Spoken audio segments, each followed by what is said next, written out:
That's the saddest part of being a foot soldier now, I think, is like in the past, they would probably love that I interviewed Vivian and all this.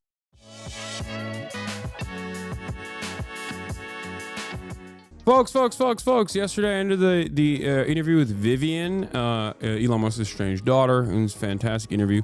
It was amazing. And I think a lot of people enjoyed it. And I'm glad that you guys enjoyed it. I'm glad that you guys took part in that. TikTok of you and Vivian talking about Elon's fraudulent companies is going viral. Don't you always? Oh my God, not colonizing Mars. That's not happening, people. It's a marketing scheme. Yeah. Do you know how long it would take to colonize Mars? Do you know how long it would take to terraform that thing? It's a The interview's already marketing scheme that everyone somehow falls for. This is my native language, I promise. That everyone somehow fell for, despite being like debunked by a Google search. Like, are you serious? No, I do think that we are progressively getting dumber and dumber as a society. Is one of the things that I yell about quite a bit. But this was, I mean, you're nailing a lot of the reasons why I was always initially annoyed with Elon Musk from the jump, because of all of this stuff where it was like, this is not happening.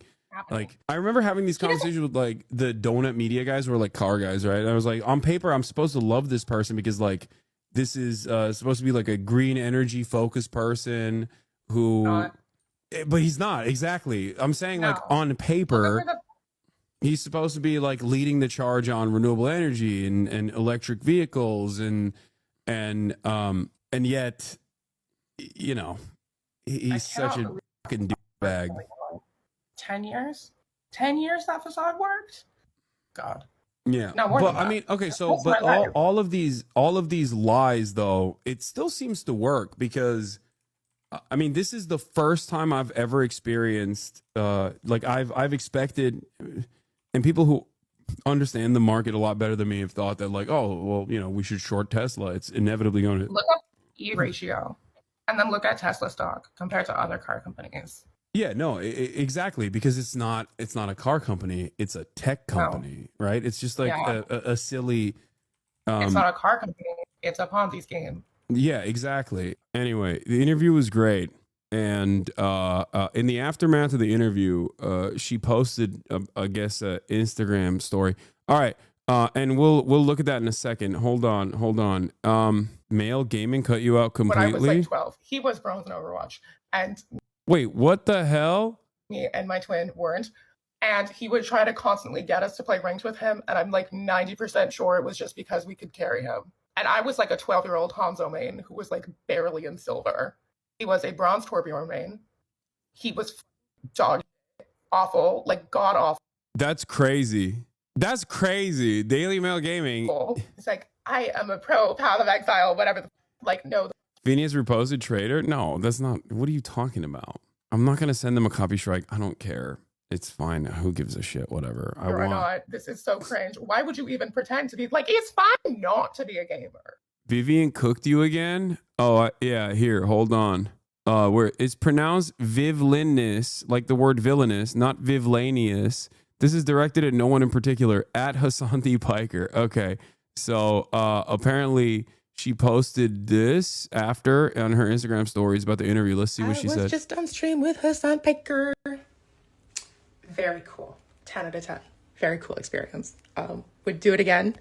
I had a great time, honestly. Like, amazing. My apologies to Ludwig for thinking he was talking about the Koopaling, though.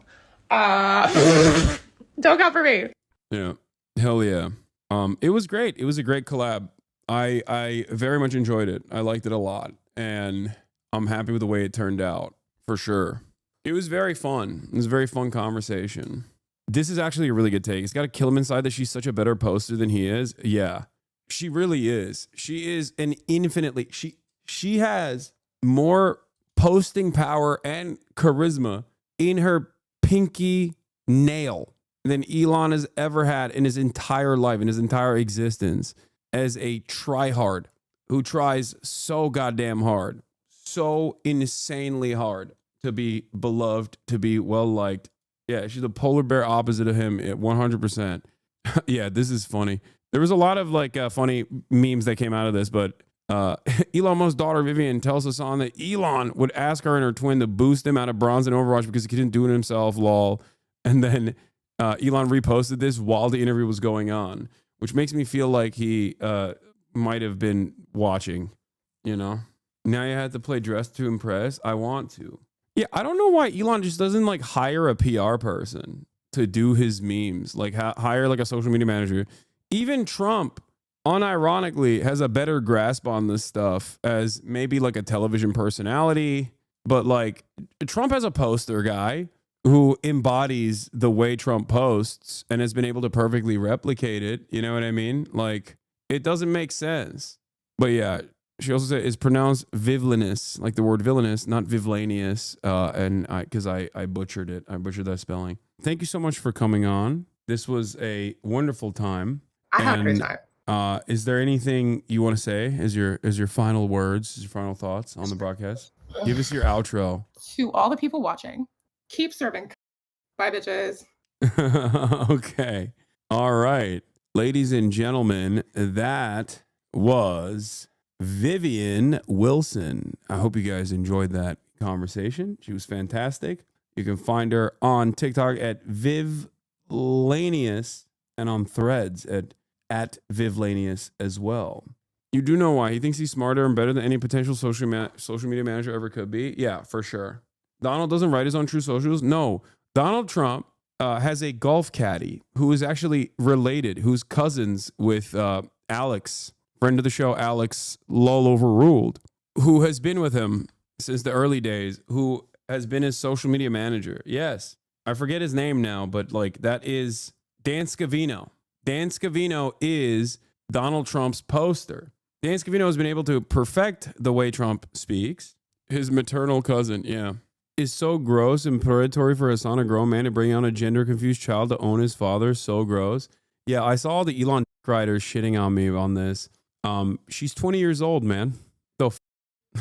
I wouldn't be doing that around her. I wouldn't be putting my face on your thumbnails if I were you. You know what I'm saying? You pee in your basement. I inside your wife. We are not the same. True. He put lipstick on it. Wanted to make me look real pretty for his wife. So when I give her little kisses, he'll know at the end of the night, you know? Did you see Ian Miles Chong's? Yeah. Oh my God, it's got 103,000 likes. This is an absolutely insane way to spin an interview. Boom, retweet. He is so gross. Why are all my enemies like this, bro? Why are all my enemies like this? They're all this. All those guys are pro Ethan now, by the way. Quarter Pounder is pro Ethan now. Oh, it's awesome. That's the saddest part of being a foot soldier now, I think, is like in the past, they would probably love that I interviewed Vivian and all this shit. And now they can't even like openly enjoy that because that would, for them, that would mean treachery. That would mean disloyalty.